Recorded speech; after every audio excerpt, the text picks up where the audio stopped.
Opaque ছাড়ার ঘোষণা দিল ইউনাইটেড আরব আমিরাত। বড় ধাক্কা সৃষ্টি হয়েছে বৈশ্বিক জ্বালানি বাজারে। দুর্নীতির মামলায় আবারও বিচারের কাঠগড়ায় নেতানিয়াহু। বিচার বিলম্বের অভিযোগে আদালতের বাইরে ইসরায়েলিদের বিক্ষোভ। গাজায় ইসরায়েলি হামলায় শিশুসহ নিহত 5। বহুদিনের অপেক্ষা শেষে গুরুতর আহত প্যালেস্টিনিয়ানরা চিকিৎসার জন্য জর্ডানে পৌঁছেছেন। ইরানের হামলার ঝুঁকি মোকাবেলায় জেদ্দায় উপসাগরীয় নেতাদের বৈঠক। বৈরুতের ফুটপাতে যাযাবর জীবনযাপনে বিপন্ন বাস্তুচ্যুত লেবানিজরা। মধ্যপ্রাচ্যের রাজনৈতিক, অর্থনৈতিক সহ সবশেষ খবরাখবর আপনাদের সামনে এক নজরে তুলে ধরছি আমি আব্দুল মামুন।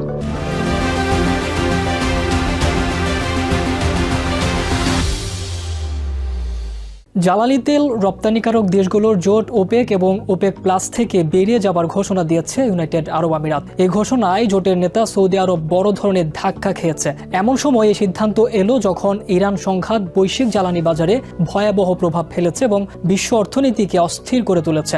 দীর্ঘদিনের ওপেক সদস্য ইউএর এই আকস্মিক বিদায় জোটটির মধ্যে বিশৃঙ্খলা তৈরি করতে পারে এবং সংগঠনটিকে দুর্বল করে দিতে পারে বলে বলছেন সংশ্লিষ্টরা। ইউএ তাদের দীর্ঘমেয়াদী কৌশলগত ও অর্থনৈতিক দৃষ্টিভঙ্গি এবং নিজস্ব জ্বালানি উৎপাদন বৃদ্ধির লক্ষ্যে এই সিদ্ধান্ত নিয়েছে বলে জানানো হয়েছে। তবে ওপেক থেকে ইউএর বেরিয়ে যাওয়াকে প্রেসিডেন্ট ট্রাম্পের জন্য বড় সাফল্য হিসেবে দেখা হচ্ছে। তিনি দীর্ঘদিন ধরে ওপেকের বিরুদ্ধে অভিযোগ করে আসছেন যে সংগঠনটি তেলের দাম বাড়িয়ে বিশ্বের বাকি অংশকে ঠকাচ্ছে।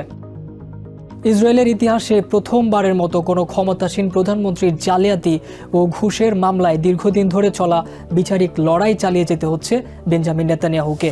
বারবার যুদ্ধকালীন জরুরি অবস্থার সুযোগে বিচার বিলম্বিত করার পর মঙ্গলবার আদালতে হাজির হয়েছেন বেঞ্জামিন নেতানিয়াহু। এদিন জেরুজালেমের একটি আদালতে সাক্ষ্য দিতে হাজির হন তিনি। তবে গত 6 বছর ধরে চলা এই বিচার প্রক্রিয়ার দীর্ঘসূত্রিতা নিয়ে আদালতের বাইরে ক্ষোভে ফেটে পড়েন সাধারণ ইসরায়েলিরা। তাদের অভিযোগ, বিচার বিলম্বিত করে ক্ষমতা আঁকড়ে থাকার চেষ্টা করছেন নেতানিয়াহু। কড়া নিরাপত্তার মধ্য দিয়ে আদালতে প্রবেশ করছেন ইসরায়েলের প্রধানমন্ত্রী বেঞ্জামিন নেতানিয়াহু।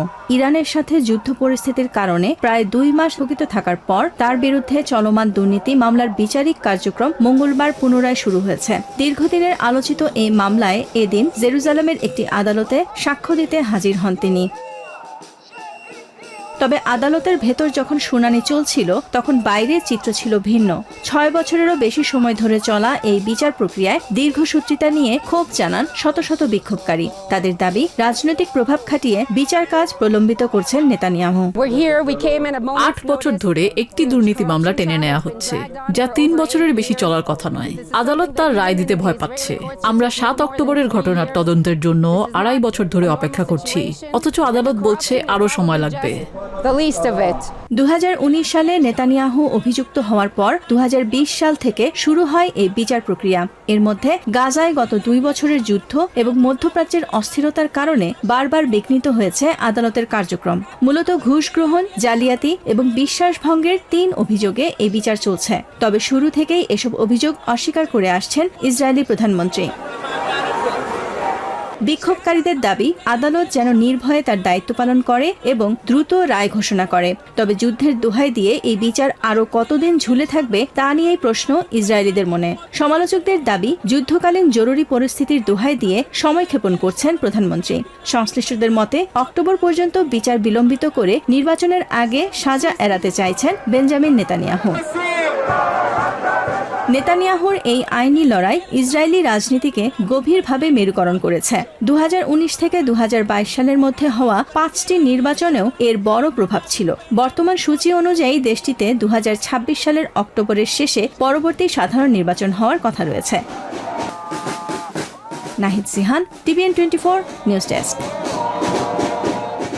গাজা ইসরায়েলি হামলায় শিশু সহ আরও 5 প্যালেস্টিনিয়ান নিহত হয়েছেন। মঙ্গলবার দক্ষিণ গাজার খান ইউনিসে রান্নার জ্বালানি হিসেবে ব্যবহারের জন্য কাগজ কোরানোর সময় 9 বছরের শিশু আদেল আল নাজ্জার ড্রোন হামলার শিকার হয়। নিহত শিশুটির জানাজায় হাজির হয়ে কান্নায় ভেঙে পড়েন স্বজন ও প্রতিবেশীরা। অন্যদিকে একই দিনে গাজা সিটিতে একটি চলন্ত গাড়ি লক্ষ্য করে বিমান হামলা চালিয়েছে দখলদার ইসরায়েলি বাহিনী। এতে ঘটনাস্থলেই 4 জন নিহত হন। 2025 সালের অক্টোবরে যুদ্ধবিরতি চুক্তি সই হওয়ার পর থেকে ইসরায়েলি সহিংসতায় এ পর্যন্ত অন্তত 800 জন প্যালেস্টিনিয়ান প্রাণ হারিয়েছেন।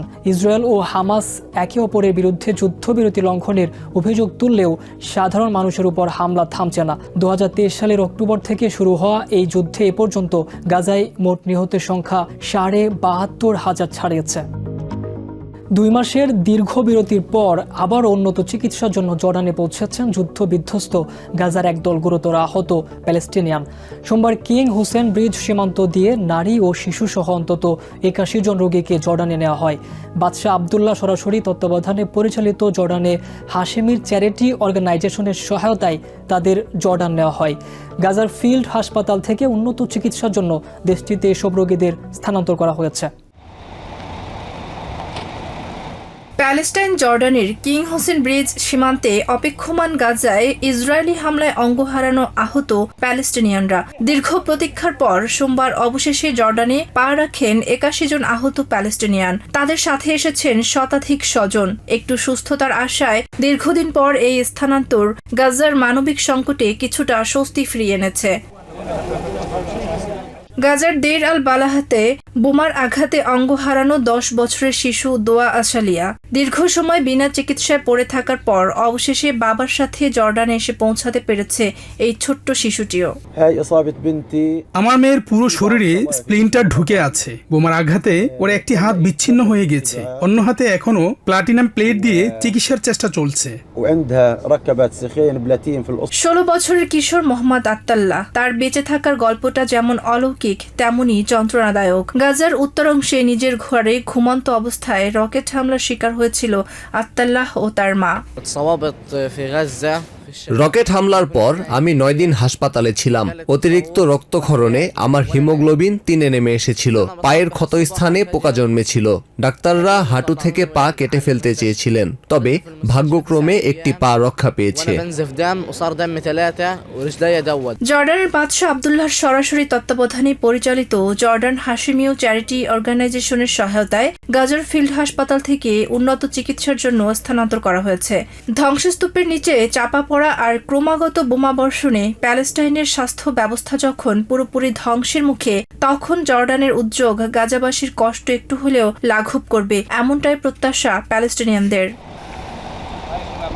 Tasmia Tumpa, TVN 24 news desk. মধ্যপ্রাচ্যে চলমান যুদ্ধের প্রেক্ষাপটে কৌশলগত অবস্থান নির্ধারণে এক জরুরি বৈঠকে মিলিত হচ্ছেন গালফ কোঅপারেশন কাউন্সিল বা GCCর শীর্ষ নেতারা। মঙ্গলবার সৌদি আরবের বাণিজ্যিক রাজধানী জেদ্দায় এই বিশেষ সম্মেলন অনুষ্ঠিত হয়। গত 2 মাস ধরে ইরান, আমেরিকা ও ইসরায়েল সংঘাতের ফ্রন্ট লাইন হিসেবে ব্যবহৃত হওয়া GCC রাষ্ট্রগুলোর রাষ্ট্রপ্রধানদের এটি প্রথম সশরীরে বৈঠক। সংশ্লিষ্ট সূত্র জানায়, 28 ফেব্রুয়ারি থেকে শুরু হওয়া কয়েক হাজার ইরানি ক্ষেপণাস্ত্র ও ড্রোন হামলার পাল্টা জবাব এবং নিরাপত্তা নিশ্চিত করতে এই আয়োজন। সংঘাতের ফলে জোটের 6টি দেশেরই গুরুত্বপূর্ণ জ্বালানি অবকাঠামো এবং সামরিক স্থাপনা ব্যাপক ক্ষতিগ্রস্ত হয়েছে। 8 এপ্রিল থেকে আমেরিকা ও ইরানের মধ্যে সামরিক যুদ্ধবিরতি চললেও স্থায়ী কোনো সমাধান না আসায় চরম উদ্বেগের মধ্যে রয়েছে উপসাগরীয় দেশগুলো। মূলত যুদ্ধবিরতি পরবর্তী নিরাপত্তা ঝুঁকি মোকাবিলায় একটি সম্মিলিত রূপরেখা তৈরি করাই এই বৈঠকের মূল লক্ষ্য। লেবানন ও ইসরায়েলের মধ্যকার চলমান সংঘাতে 2 মাস পার হতে চললেও বাস্তুচ্যুত হাজারো মানুষের জীবনে ফেরেনি স্থিতিশীলতা। আমেরিকার মধ্যস্থতায় যুদ্ধবিরতি ঘোষণার পরও নিজ বসতবাড়িতে ফিরতে পারছেন না দক্ষিণ লেবাননের বাসিন্দারা। বরিতের ব্যস্ত রাস্তার পাশে প্লাস্টিকের তাঁবুতে দিন কাটছে অসংখ্য পরিবারের। এমনই এক পরিবার রাবি ক্রেস ও তার 9 সন্তানের। একসময় নিজের গ্যারেজ চালে সচ্ছল জীবন কাটানো ক্রেস এখন অন্যের অনুদানে বেঁচে থাকার গ্লানি টানছেন। 2 মার্চ ভোরের আলো ফোটার আগেই দক্ষিণ লেবাননের খিয়াম শহর ছাড়তে বাধ্য হয়েছিলেন রাবি ক্রেসের পরিবার। হিজবুল্লাহ ও ইসরায়েলের সংঘাত শুরু হওয়ার সাথে সাথেই কেবল পরনের কাপড়টুকু সম্বল করে ঘর ছেড়েছিলেন এই মেকানিক। ভেবেছিলেন কয়েকদিনের ব্যাপার, কিন্তু বৈরুতের ধুলোবালি আর বাতাসের ঝাপটায় দুলতে থাকা এই প্লাস্টিকের তাঁবুটি এখন তাদের ঠিকানা। নেই কোনো গোসলখানা, বালতির সীমিত পানিতেই চলে পরিষ্কার পরিচ্ছন্নতা। অথচ দক্ষিণ লেবাননে নিজের একটি গাড়ির ওয়ার্কশপ ছিল ক্রেসের। মনে হচ্ছে আমি আর আমার সন্তানরা এক অন্ধকার কক্ষে বন্দী। আমরা যেন যাবজ্জীবন কারাদণ্ডে দণ্ডিত, কিন্তু এই সাজা থেকে কবে মুক্তি পাবো কেউ জানে না। আমাদের যেন তালাবদ্ধ করে দেয়া হয়েছে, আমরা বের হতে পারছি না, কথা বলতে পারছি না, কিছুই করতে পারছি না। ক্রেইসের জন্য যুদ্ধ নতুন কিছু নয়। 2024 সালের সংঘাতের সময় তার বাড়িতে ইসরায়েলি হামলায় সন্তানদের ধ্বংসস্তূপের নিচ থেকে নিজের হাতে বের করে এনেছিলেন তিনি। সেই হামলায় তার এক ছেলে এক চোখ হারিয়েছে। নিজের গ্যারেজটি কয়েক দফা মেরামত করে মাথা তুলে দাঁড়ানোর চেষ্টা করলেও এবারের ধ্বংসযজ্ঞ সবকিছু শেষ করে দিয়েছে। খিয়াম শহরটি এখন প্রায় মাটির সাথে মিশিয়ে দেওয়া হয়েছে। ক্রেইসের বড় বোন ক্যান্সারে আক্রান্ত, কিন্তু রাস্তার পাশের এই তাঁবুতে নেই ন্যূনতম চিকিৎসার সুযোগ। অন্যদের শিশুরা যখন সুন্দর জীবন কাটায়, আমার সন্তানদের এই অবস্থা দেখে বুক ফেটে যায়। ওদের কি দোষ? তারা এই দুনিয়াতে সুখে থাকতে পারলো না। আমার সামর্থ্য নেই ওদের মুখে খাবার তুলে দেওয়ার। কাজ ছাড়া এটা কোনো জীবন নয়। আমি ঘাম ঝরিয়ে উপার্জন করতে ভালোবাসি। অন্যের দেয়া স্যান্ডউইচ নিয়ে বেঁচে থাকা আমার জন্য যন্ত্রণা। লেবাননে ক্রেইসের মতো প্রায় 1.2 মিলিয়ন মানুষ এখন ঘরছাড়া। যুদ্ধবিরতি থাকলেও ইসরায়েলি বাহিনীর নিয়ন্ত্রণে থাকা দক্ষিণ লেবাননের শহরগুলোতে ফিরতে পারছেন না তারা। সহায় সম্বলহীন এই মানুষগুলোর কাছে এখন শান্তি মানে কেবল গোলাগুলি থামা নয়, বরং কাজ করে নিজের আত্মসম্মান নিয়ে ফিরে যাওয়া। কিন্তু সেই ফেরার পথ যেন দিন দিন আরও দীর্ঘ হচ্ছে। নিজিয়া জামি, TVN 24 নিউজ ডেস্ক। দীর্ঘদিনের জ্বালানি সংকট কাটাতে এবং জীবাশ্ম জ্বালানির উপর নির্ভরতা কমাতে সৌরবিদ্যুতের দিকে ঝুঁকছে ইরাক। দেশটির দক্ষিণাঞ্চলীয় প্রদেশ বসরায় বসরা সান সোলার পাওয়ার স্টেশনের প্রথম ইউনিটের উৎপাদন শুরু হয়েছে। 1 গিগাওয়াট লক্ষ্যমাত্রার এই প্রকল্পের মাধ্যমে একদিকে যেমন জাতীয় গ্রিডে বিদ্যুৎ সরবরাহ বাড়বে, অন্যদিকে পরিবেশ দূষণ রোধেও এটি বড় ভূমিকা রাখবে বলে আশা করা হচ্ছে। বসরার মরু প্রান্তর জুড়ে বিস্তৃত এখন 2 মিলিয়ন সোলার প্যানেল। টোটাল এনার্জির তত্ত্বাবধানে নির্মিত এই বসরা সান সোলার পাওয়ার স্টেশনটি ইরাকের ইতিহাসে অন্যতম বৃহৎ নবায়নযোগ্য জ্বালানি প্রকল্প। মোট 1000 মেগাওয়াট বা 1 গিগাওয়াট ক্ষমতার এই প্রকল্পের প্রথম ইউনিট থেকে 250 মেগাওয়াট বিদ্যুৎ ইতিমধ্যে জাতীয় গ্রিডে যুক্ত হয়েছে। আধুনিক এই প্ল্যান্টে প্যানেলগুলো সূর্যের সাথে তাল মিলিয়ে ঘুরতে পারে, যাকে বলা হয় সোলার ট্র্যাকিং সিস্টেম। এমনকি প্যানেল পরিষ্কারের জন্য এখানে পানির বদলে ব্যবহার করা হচ্ছে অত্যাধুনিক রোবোটিক ড্রাই ক্লিনিং প্রযুক্তি। পুরো প্রকল্পটি 1 গিগাওয়াটের। এটি 4টি ইউনিটে বিভক্ত, যার প্রতিটি 250 মেগাওয়াট করে উৎপাদন করবে। এই প্রকল্পে মোট 2 মিলিয়ন সোলার প্যানেল রয়েছে। প্রথম ইউনিটটি গত মার্চ মাসেই চালু হয়েছে এবং জাতীয় গ্রিডের সাথে যুক্ত করা হয়েছে। ইরাকের জন্য এই প্রকল্প কেবল বিদ্যুৎ উৎপাদন নয়, বরং ভয়াবহ দূষণ ও স্বাস্থ্য ঝুঁকি থেকে বাঁচার একটি বড় পদক্ষেপ। প্রথাগত বিদ্যুৎ কেন্দ্রগুলোতে জীবাশ্ম জ্বালানি ব্যবহারের ফলে সৃষ্ট কার্বন ডাইঅক্সাইড এবং বায়ু দূষণে দেশটির সাধারণ মানুষ ফুসফুসের রোগ ও ক্যান্সারের মতো ভয়াবহ স্বাস্থ্য ঝুঁকিতে পড়ছে। পরিবেশবিদদের মতে এই প্রজেক্টটি দূষণমুক্ত প্রাকৃতিক জ্বালানি ব্যবহারের দিকে ইরাকের প্রথম পদযাত্রা। আমরা বর্তমানে ক্যান্সার, ফুসফুসের রোগ এবং ব্যাপক দূষণের মতো চ্যালেঞ্জের মুখোমুখি। প্রচলিত বিদ্যুৎ কেন্দ্রগুলো থেকে প্রতিদিন হাজার হাজার টন কার্বন ডাইঅক্সাইড নির্গত হয়। এই সৌর প্রকল্প সেই দূষণ কমিয়ে পরিবেশ রক্ষায় আমাদের প্রথম ধাপ। গ্যাস সংকট এবং আমদানিকৃত জ্বালানির উপর অতিরিক্ত নির্ভরতা ইরাকের বিদ্যুৎ খাতকে দীর্ঘদিন ধরে বিপর্যস্ত করে রেখেছে। যদিও যুদ্ধের কারণে মালামাল আমদানির রুট বন্ধ থাকায় প্রকল্পের দ্বিতীয় পর্যায়ের কাজ কিছুটা পিছিয়ে গেছে, তবে কর্তৃপক্ষ আশা করছে আগামী জুন বা জুলাইয়ের মধ্যেই উৎপাদন 500 মেগাওয়াটে পৌঁছাবে। বসরার পাশাপাশি সামাওয়া এবং নাসিরিয়াতেও বড় মাপের সোলার প্রজেক্ট হাতে নিয়েছে বাগদাদ। জলবায়ু পরিবর্তনের প্রভাবে ক্ষতিগ্রস্ত দেশগুলোর তালিকায় ইরাক অন্যতম। এই পরিস্থিতিতে টোটাল এনার্জি এবং কাতার এনার্জির সাথে যৌথ উদ্যোগে নেয়া এই প্রকল্প ইরাকের ভঙ্গুর বিদ্যুৎ ব্যবস্থার মোড় ঘুরিয়ে দিতে পারে। 2026 সালের মধ্যেই সৌরশক্তির এক নতুন দিগন্ত উন্মোচনের অপেক্ষায় এখন দক্ষিণ ইরাক। নিজিয়া জামি, TVN 24 নিউজ ডেস্ক। এক নজরে প্রতিদিন মধ্যপ্রাচ্যের খবর জানতে চোখ রাখুন TVN 24 নিউজ নেটওয়ার্কের ইউটিউব ও ফেসবুক পেজে।